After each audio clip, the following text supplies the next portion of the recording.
Hello, and thank you so much for joining me today. Today we're going to go over the law of opportunity. The scriptural reference for the law of opportunity is going to be Matthew 5:45. Your Father in heaven causes his sun to rise on the evil and the good, and sends rain on the righteous and the unrighteous. Okay, so we're focusing on the law of opportunity. The law of opportunity says that everyone at some point in his or her lifetime will have an opportunity to get ahead in life. This means that even though we are affected by our social and economic background, access to education, culture, and family development, we can all rewrite our stories. If we are satisfied with our lives, then there is no need to change it. But if we aren't, while we are alive, we will have the opportunity to change course. This spiritual law does not promise that all the opportunities will be the same, but that everyone will have a fair share of them. We cannot assume that everyone will have the same sorts of opportunities. Unfortunately, it is not as simple as choosing to be rich and successful. These accomplishments depend on a number of circumstances, some that are the result of our personal choices and others that are outside of our control. However, no matter what, there is always something we can do to move forward towards success. Happiness, as many say, is not a matter of circumstances, but of how you deal with the circumstances you are given.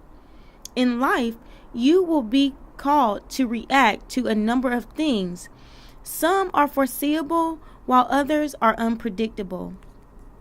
The best you can do is learn how to seize the opportunities. Hence, your success doesn't depend on the number of chances you get, but on the ones you take.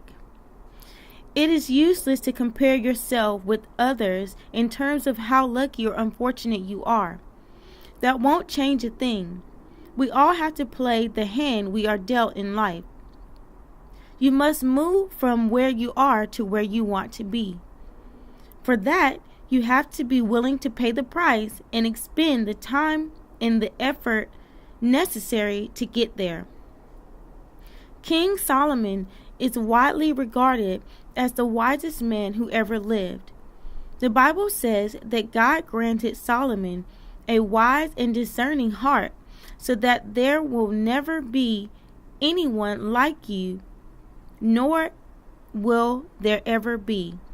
And that's in 1 Kings 3:12.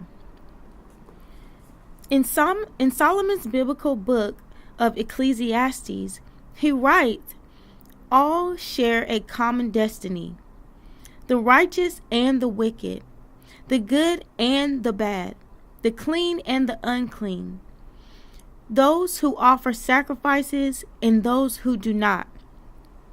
As it is with the good, so with the sinful. As it is with those who take oaths, so with those who are afraid to take them. And that's in 9:2. Exciting and mysterious, but always surprising things happen to everyone in life. The strongest doesn't always win, and the cleverest doesn't always become rich. Again, Solomon says the race is not to the swift or the battle to the strong, nor does food come to the wise or wealth to the brilliant or favor to the learned, but time and chance happen to them all. Ecclesiastes 9:11. We can observe that Solomon's statement is true. Time and opportunity come to all. Whoever wins the race wins the medal. To the victor go the spoils. Therefore, success will come to those who, with their own time and chance happen, make the most of their opportunities. Jesus also spoke of the law of opportunity. He illustrated this spiritual law through the following story. Therefore, everyone who hears these words of mine and puts them into practice is like a wise man who built his house on the rock. The rain came down, the streams rose, and the winds blew and beat against that house, yet it did not fall, because it had its foundation on the rock. But everyone who hears these words of mine and does not put them into practice is like a foolish man who built his house on sand. The rain came down, and the streams rose, and the winds blew and beat against that house, and it fell with a great crash. And that's in Matthew 7:24 through 27. The rain, the floods, and the winds affect everyone, but some have sound foundations and structures, and others do not. Some roll their sleeves up and drill in stone, while others prefer the ease of building on sand. This is a product of the law of sowing, which says that we reap what we sow, as we are going to see later. Some lay solid foundations, and they remain secure. Yet the law of opportunity was also in effect, since all had the chance to build, and the rain fell on them. These teachings of Solomon and Jesus warn us that bad weather, crisis, calamities, opportunities, and changes in scenario affect everyone. Some will have the emotional, intellectual, financial, and relational foundations to weather the storms. Others will not. The sun rises and falls on everyone. Some are prepared for it, and others are not. What about you? Are you ready to deal with the surprises life throws at you? In our home country of Brazil, there is a saying, "The sun rises for everyone, the shade doesn't." This interesting concept implies that only those who have learned to deal with the sun are able to enjoy the shade. Only those who have built 4 walls and a roof over their head are deserving of the shade. Even if you are hiding under a tree, you have to earn your shade by first moving under it. At the beginning of the 20th century, Andrew Carnegie hired Napoleon Hill to study the common ground of successful people.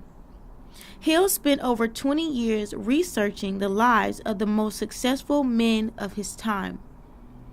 He studied over 16,000 rich and powerful people in order to discover what they had in common.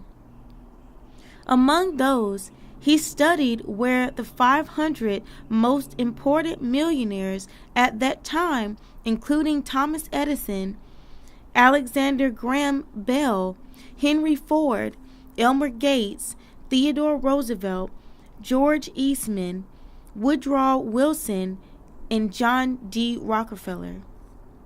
The results of Hill's research were summarized in 1937 in a book titled Think and Grow Rich.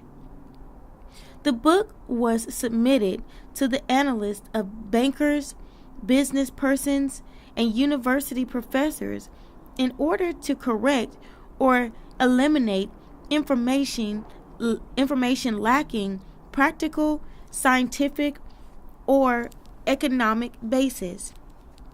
Not a single modification was proposed. Considered a treatise on the development of leadership, This book summarizes the laws that successful people follow constantly or subconsciously. In the first chapter, Hill tells the story of a young pastor who announced to Chicago's newspaper that he would preach a sermon that Sunday called "What I Would Do If I Had $1 Million."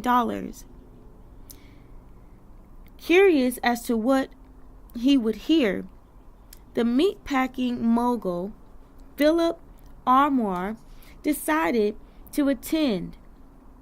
In the sermon, the pastor laid out a well-structured plan for a technical college in which young people would develop the ability to think in a practical manner. The bottom line of the story is overwhelming. After the sermon was over, Mr. Armour walked down the aisle to the pulpit, introduced himself, and said, "Reverend, I liked your sermon. I believe you could do everything you said you would if you had $1 million. To prove that I believe in you and your sermon, if you will come to my office tomorrow morning, I will give you the $1 million. There is always plenty of capital for those who can create practical plans for using it. You may not like the work in which you are now engaged. There are two ways of getting out of that work. One way is to take little interest in what you are doing, aiming merely to do enough to get by. Very soon you will find a way out because the demand for your services will cease. The other and better way is by making yourself so useful and efficient in what you are now doing that you will attract the favorable attention of those who have the power to promote you into more responsible work that is more to your liking. You may be surprised to discover that you are standing right over a rich mine. To make a long story short, the sun rises for everyone. Opportunities come along, but not everyone takes advantage of them. Those who seize opportunity are more likely to fulfill their dreams. This is the law of opportunity. I would now like to invite you to leave a comment, to share this with your friends and family, and also I would love to know what you would like to know more about. In our next chapter, we'll be going over the law of wisdom. If you would like to head over to the website, the link will be posted within the description, and you can read the blog where I'm going to go into more detail and elaborate on my thoughts and feelings when it comes to the law of opportunity. Thank you so much. Hit that subscribe button, hit that notification bell, and I'll see you next time. She gets me down.